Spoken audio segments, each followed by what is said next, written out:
times. Hey Arthur, how long have you been working at People's Park? For about 15 years. Can you tell me something about urban gardening and urban farming in particular regarding the park? Would you like to sit down? I don't know about urban gardening and urban farming here. You know, it's really more like there's so many people around here.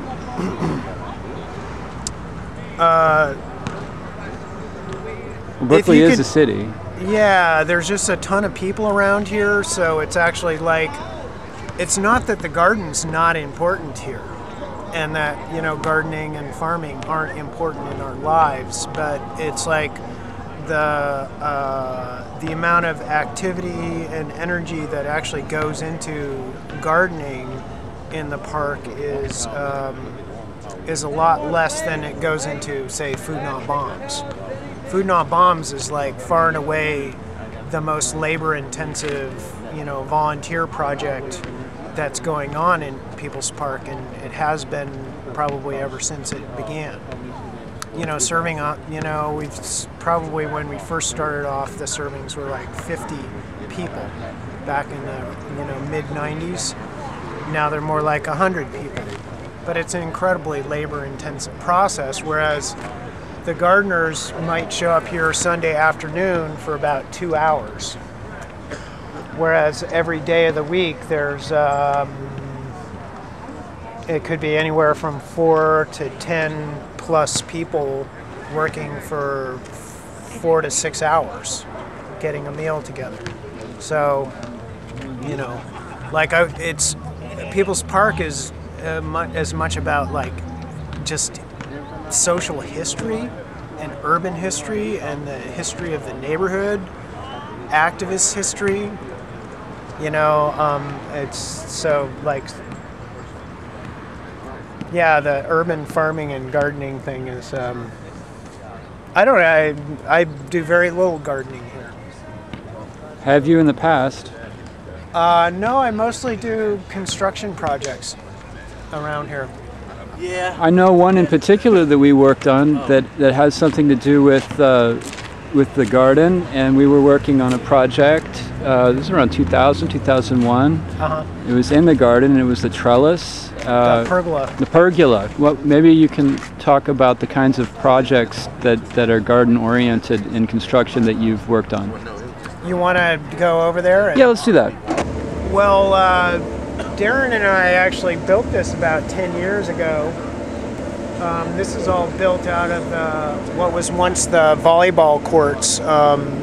Basically what they killed Rosebud de novo for. And we did buy some new redwood to finish off the top. I believe those are new pieces up on the top there, but basically all the rest of this wood was recycled from these volleyball courts.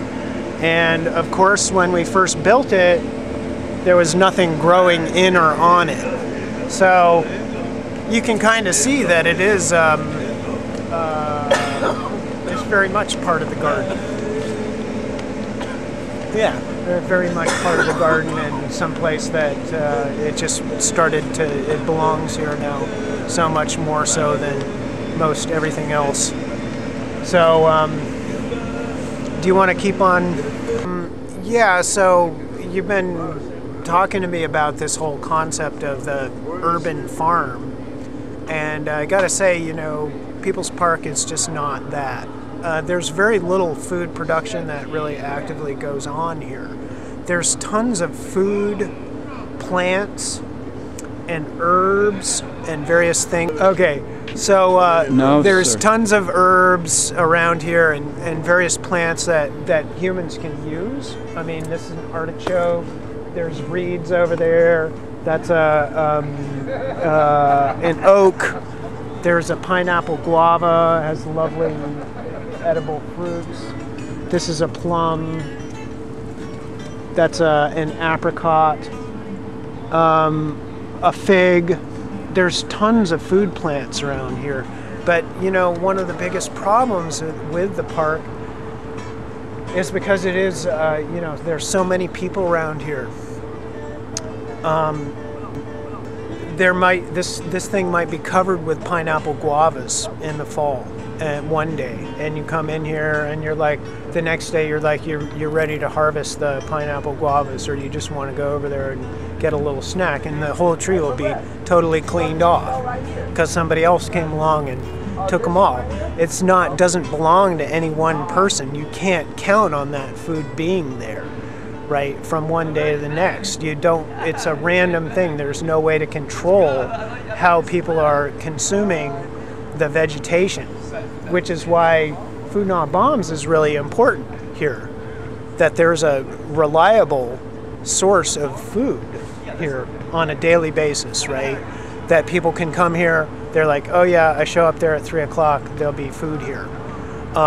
You know, and in that sense, it does kind of fulfill that concept of the urban farm. Like there is this guarantee of being fed, right? And you don't even, people don't even have to show up here and work that hard.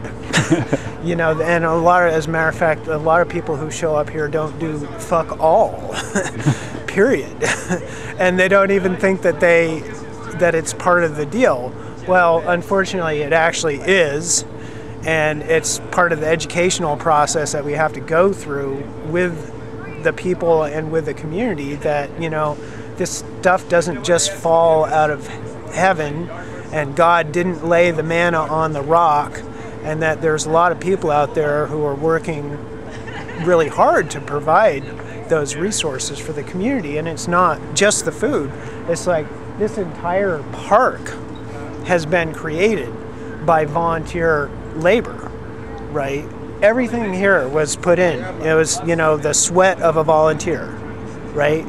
And, you know, but the vast majority of people that are here right at this moment have put in very little actual volunteer work into the park, right? And so it's difficult for them to, for an individual person who just arrives here, who's never worked on a project in people's park, to put the park into context, the context of like sweat, labor, getting along with your community, with your friends.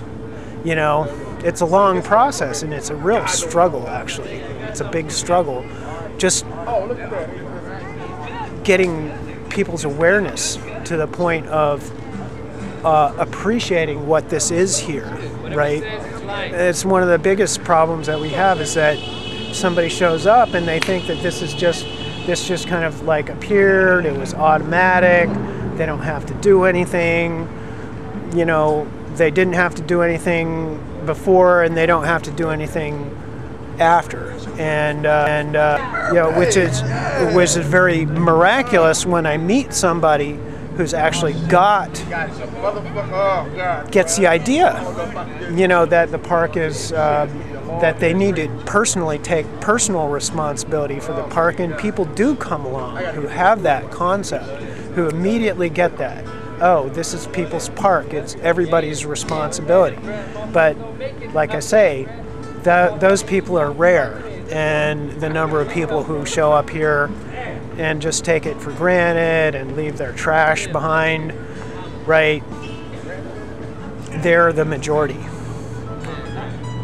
So it's always a struggle, and it's mostly just about education and, you know, getting people aware so that they know what, you know, why this is here and why we appreciate it so much. I love this place, and I always have ever since the first moment that I got here.